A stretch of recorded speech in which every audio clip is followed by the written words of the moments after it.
اعوذ باللہ من الشیطان الرجیم بسم اللہ الرحمن الرحیم واستعینوا بالصبر والصلاۃ ان اللہ مع الصابرین ان اللہ ملائکۃ یصلون علی النبی یا ایھا الذین آمنوا صلوا علیہ وسلم تسلیما اللہم صل علی محمد عبدک ورسولک وصل علی المؤمنین والمؤمنات والمسلمین والمسلمات۔ حضرت واقعات فرما رہے ہیں کہ اللہ پاک نے انسان کو ایک عزت مند وَلَقَدْ كَرَمْنَا بنی آدم کو ایک اکرام والا عزت والا پیدا کیا، جو بھی ہو جہاں بھی ہو۔ یہ اسلام کی خوبی ہے کہ ایک ہی صف میں کھڑے ہو گئے محمود و ایاز، نہ کوئی بندہ رہا نہ کوئی بندہ نواز۔ تو ذمہ داریاں تو مختلف ہو سکتی ہیں کیونکہ دنیا کے نظام چلانا ہے۔ حضرت کے کل کے رامپور کے واقعے کی تفسیر بتا رہے ہیں۔ یہ ارتقائی عمل جاری ہے دنیا کے بھی، اور سائنس اینڈ ٹیکنالوجی کا بھی، اور ہندسہ کا بھی، اور طب کا بھی۔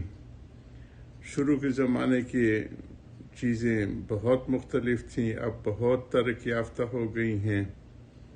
ہائی رائزز آ گئے ہیں، اور واٹر سپلائی کی اسکیمیں آ گئی ہیں، سیوریج کی نظام آ گئے ہیں، پانی کی نکاسی کی۔ پہلے صرف سادہ گھر ہوتا تھا، مٹی کا بنایا، اور ڈرائی لیٹرین تو بعد میں گھروں میں بننے شروع۔ بھاری صحرا کو جا کے سارے فراغت کرتے تھے، آبادیاں بھی اتنی نہیں تھیں۔ تو حضرت حکیم الامت کا 100 سال پہلے کا زمانہ ہے۔ اب بھی انڈیا میں لیٹرینوں کا معاملہ ہے کہ لوگ ان کو تانا دیتے ہیں، مودی لوگوں کو، کہ اپنے لوگوں کو لیٹرین بھی پرووائڈ نہیں کر سکتے۔ ریلوے کی اور ریلوے لائنوں کے اوپر لوگ فراغت کرتے ہیں۔ تو ڈرائی لیٹرینوں کے زمانہ ہمارے حضرت لوگ کے زمانے میں چھتوں پہ بناتے تھے، یا گھر کے کسی دور کونے میں، تو اس کو صفائی کے لیے آتے تھے، تو اس کو بھنگن کہتے تھے وہ لوگ، یا جو بھی ہے۔ پیشے بھی اپنے اپنے ہوتے ہیں بھر کے، لیکن انسان کی ناطے بہت قدر ہوتی تھی۔ تو قاضی سراج صاحب کا واقعہ ہم نے شروع کیا تھا کہ وہ صفائی کرنے والی عورت آئی جو باتھ رومز وغیرہ کی صفائی کرتی تھی، اس کے چھوٹا بچہ گود میں باہر بٹھایا تو رونے لگا۔ اتنے میں حضرت اٹھے اور ان کو گود میں لے لیا۔ لوگ بھنگیوں کے بچوں کو گود میں لینے سے اپنے کپڑے اور بدن کو ناپاک سمجھنے لگتے ہیں۔ یہ ہم ہندوستان چونکہ چھوت چھات کا علاقہ ہے، وہاں ان کے ہاں بڑی مشکل اور پیچیدہ ان کا معاشرہ ہے۔ انسانوں کے بھی انہوں نے گروہ اور طبقے بنا رکھے ہیں۔ براہمن ان کے سب سے اونچا طبقہ ہے، اور شودر اور وید، اور جن کو آج کل دلت کہتے ہیں، کہ یہ سب سے نیچے طبقہ ہے۔ اللہ سبحانہ تعالیٰ نے انسان کی تخلیق میں یہ چیز نہیں فرمائی۔ اکرمکم عند اللہ اتقاکم، تمہارے میں تو شان والا، عزت والا وہ ہے جو تقوی والا ہو۔ بلال حبشہ سے تھے، کالے رنگ کے تھے، موٹے اعضاء والے تھے، نقش ان کے چہرے کے نقش وغیرہ، لیکن عمر بن خطاب رسول ان کے لیے کھڑے ہو جاتے تھے کہ سیدنا بلال آگے ہیں۔ تو وہی اصل کرامت تو تقوی کی ہے۔ اس پہ لوگ ان کو اس وقت چھوٹے بچوں کو جو پاک ہو، معصوم ہو، ان کو کوئی نجازت نہ لگی ہو، تو وہ تو سب کو پیارے لگتے، چاہے جس کے بھی بچے ہو، حتیٰ کہ جانوروں کے بچے بھی چھوٹے ہوتے ہیں، وہ پیارے لگتے ہیں۔ تو لوگ بھنگیوں کے بچوں کو گود میں لینے سے اپنے کپڑے اور بدن کو ناپاک سمجھتے ہیں۔ یہ خیال غلط ہے۔ خشک بچے کو گود میں لینے سے ہمارا بدن ناپاک ہو، نہ ہمارا بدن ناپاک ہوتا ہے نہ کپڑے۔ ہاں، اگر بھیگا ہو، اس کے اوپر کوئی نجاست لگی ہوئی ہو، اور غالب گمان یہ ہے کہ اس کے کپڑے کو اور بدن پر نجاست لگی ہوئی ہے، تو بے شک اس سے جسم اور لباس کے ناپاک ہو جانے کے احتمال ہے۔ وہ تو اپنے بچے سے بھی ہوتے ہیں تو ان سے بھی وہی ہے، مگر یہ کوئی بڑی بات نہیں ہے، ایک لوٹا پانی سے سب پاک ہو سکتے ہیں۔ مگر عام طور پر کوئی بھنگیوں سے بچوں سے لوگ گھن کرتے ہیں۔ یہ وہ ہندو اس معاشرے کی یہ ہے۔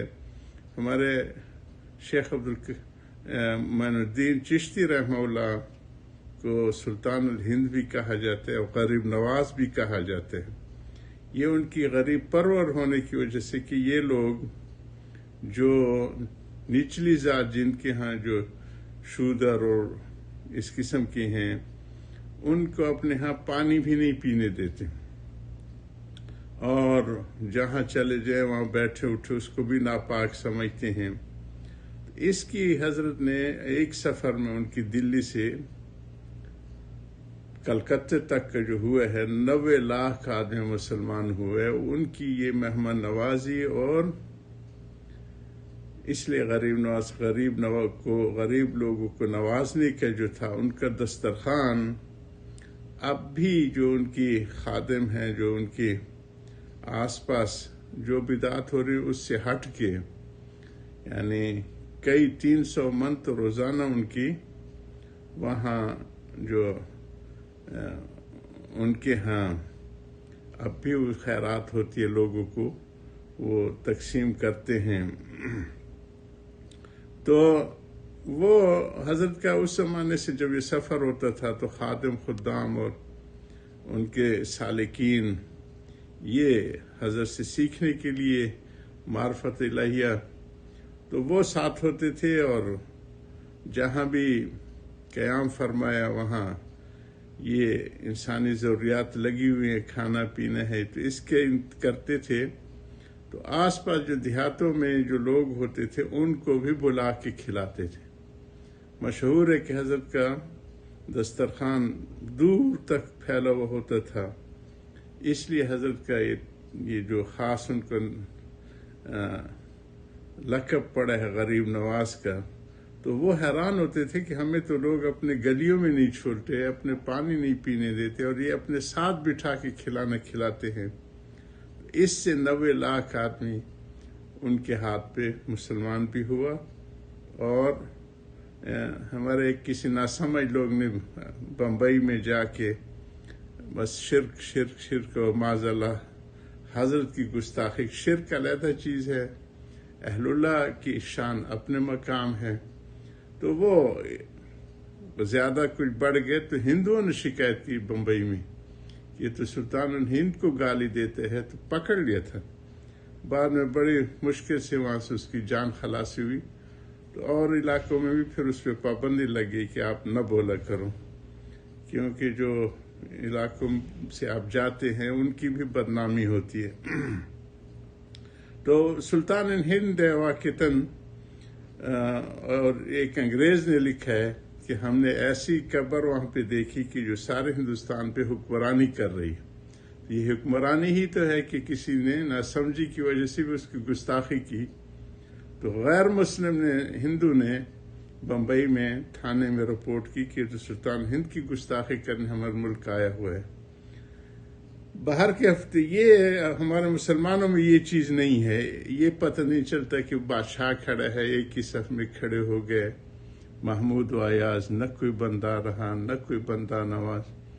اور یہ اسلام کی ایک خوبی ہے، اور یہی اسلام کی حقیقی تعلیم ہے کہ کرامت والا، شرف والا اور عزت والا اللہ پاک نے ہر انسان کو بنایا، اور پھر اس میں جو زیادہ ہے اکرمکم عند اللہ ہے اتقاکم، کہ زیادہ جو تقوی والا ہوتا ہے، اور تقوی کی یہ ہے کہ جو رب چاہی زندگی گزارنے والا ہوتا ہے، من چاہی چھوڑ چکا ہوتا ہے۔ یہی فرق ہے کہ ہم اپنی چاہتوں کو دین سمجھ بیٹھتے ہیں، اور وہ لوگ اللہ کے حکم کو دین سمجھتے ہیں، تو اصل عزت والے تو وہی ہوتے ہیں۔ اس لیے قائد صاحب نے یہ بڑا کام کیا، ان کو بہت اجر ملا ہوگا، ہم جیسے سے تو ایسا نہ ہو سکتا، مگر جس سے یہ کام ہو سکے اس کو بڑا ثواب ملے گا، کیونکہ اللہ اس میں تواضع بھی ہے، اور انسان کے بچے سے ہمدردی بھی ہے، اور اللہ تعالیٰ کو تواضع رحم یہ دو صفتیں بہت محبوب ہیں. وآخر دعوانا الحمدللہ رب العالمین.